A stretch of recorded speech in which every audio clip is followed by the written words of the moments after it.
Assalamualaikum dan salam sejahtera. Hero Excel Siri 2 akan menawarkan 7 lagi aplikasi Excel yang inovatif dan sangat berguna dalam tugasan seharian sama ada sebagai pentadbir atau guru biasa-biasa sahaja. Yang pertama ialah template perekodan PBD sekaligus boleh guna untuk rekod progres individu murid atau keseluruhan murid dalam satu bilik darjah. Perekodan anda boleh peroleh dalam bentuk TP ataupun markah. Di hujung setiap row ada analisis kumulatif TP bagi setiap pelajar. Terdapat satu jumlah markah, yang kedua purata TP dan ketiga ranking kelas. Ini mudahkan anda untuk tentukan TP pelajar secara valid, berekod dan sistematik dalam laporan PBD apabila diminta oleh penyelaras PBD sekolah. Di bahagian bawah ini ditunjuk rumusan TP bagi setiap ujian kelas dan di hujung ini mengandungi rumusan TP iaitu bilangan pelajar yang mendapat TP tertentu bagi kelas tersebut. Data jadual untuk analisis prestasi ujian atau PBD juga dipamer dalam bentuk graf. Aplikasi Excel template kedua ini adalah dalam bentuk instrumen rasmi KPM untuk penilaian PNP guru berdasarkan borang PK07/5. 3 borang terkandung dalam ini bagi 3 penilaian iaitu 1. Penilaian ke diri guru, yang kedua penilaian murid peringkat pertama dan yang ketiga penilaian murid peringkat kedua. Borang standar KPM ini memberikan indikator kualiti PDP guru. Seterusnya adalah tindakan pentadbir untuk merancang dan melaksanakan intervensi bagi memperbaiki mutu PDP serta prestasi PBD dan peperiksaan sekolah. Dilengkapkan juga dengan analisis peratus pencapaian bagi setiap elemen strategik agar pentadbir dapat maklumat tepat tentang aspek yang perlu ditambah baik. Juga diselitkan prestasi kualiti PDP bagi setiap individu guru. Semua secara auto-generate bila markah telah dilengkapkan. Aplikasi ketiga ialah template untuk rekod percetakan sekolah bagi setiap panitia dan pejabat. Rekod ini membolehkan kerja perekodan menjadi sistematik dan up to date serta boleh dipantau bila-bila masa oleh pentadbir sama ada panitia telah menghantar bahan untuk dicetak. Hal ini boleh dilakukan melalui perkongsian dalam bentuk Google Drive. Pentadbir boleh mengetahui berapa banyak kertas yang telah digunakan dan keperluan penambahan dan boleh merancang bajet dengan lebih tepat. Rekod ini berguna untuk unjuran penggunaan kertas bagi setiap penggal atau tahun. Di bahagian rumusan, pentadbir dapat melihat keseluruhan penggunaan panitia yang aktif dan kurang aktif. Maklumat di auto-generate dalam bentuk graf agar mudah untuk dilihat.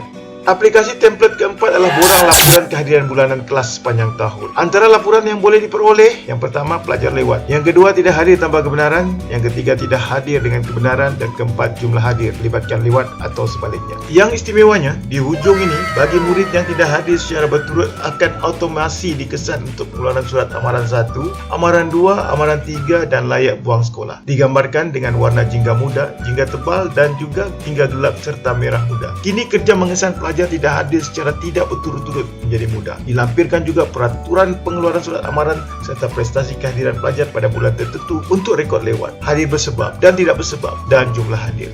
Aplikasi kelima ialah perekodan headcount. Terbagi dua versi yang kedua-duanya diberikan, iaitu versi simple dan versi rinci. Tentukan TOV dan ETR dan template akan otomasi membahagikan markah yang perlu capai bagi setiap OTR. Setiap markah AR yang diisi, maka petak bertukar warna agar guru lebih alert pelajar yang kritikal bagi AR tertentu. Markah peperiksaan akhir tahun atau PAT akan dibandingkan dengan ETR atau KPI sama ada pelajar mencapai sasaran KPI atau sebaliknya. Markah terlebih atau terkurang daripada KPI akan ditunjukkan. Juga disertakan rumusan headcount daripada TOV hingga peperiksaan akhir tahun atau PAT bagi keseluruhan pelajar. Rumusan atau analisis juga boleh dirujuk di bahagian bawah sekali. Graf pencapaian juga auto-generate untuk memberikan rumusan mudah dan untuk tujuan pembentangan. Versi headcount yang rinci pula menganalisis pencapaian bagi setiap OTR 1, OTR 2, OTR 3 dan ETR. Selanjutnya akan dihurai dalam video panduan ringkas. Analisis jadual dan graf turut disediakan dan auto-generate selepas markah dilengkap. Sudah biasa dengan catagan, kali ini kita berbagaikan pemantauan pelaksanaan projek sekolah, bidang, KB, panitia, kokum dan sebagainya. Hanya tick list dan mudah untuk kesan step yang belum atau sudah diambil. Anda boleh add beberapa projek hanya dengan copy paste saja. Cara copy paste akan ditunjuk dalam panduan video selepas anda membeli package ini. Masih guna cara manual untuk rekod kelewatan pelajar di luar pagar, lepas itu kena analisis pula secara manual. Tentu merumitkan. Dengan borang perekodan kelewatan pelajar, hanya sediakan notepad atau laptop dan klik pelajar yang lewat dan akan direkodkan kekerapan selewat sepanjang bulan atau tahun. Lepas itu bolehlah buat analisis dan tentukan pelajar kawalan dan tetapkan intervensi yang lebih berfokus. Kotak jumlah akan berubah menjadi merah jambu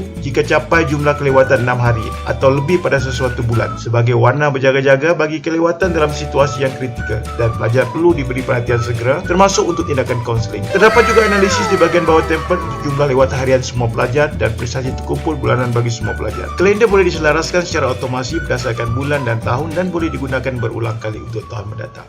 Salam efisien untuk semua.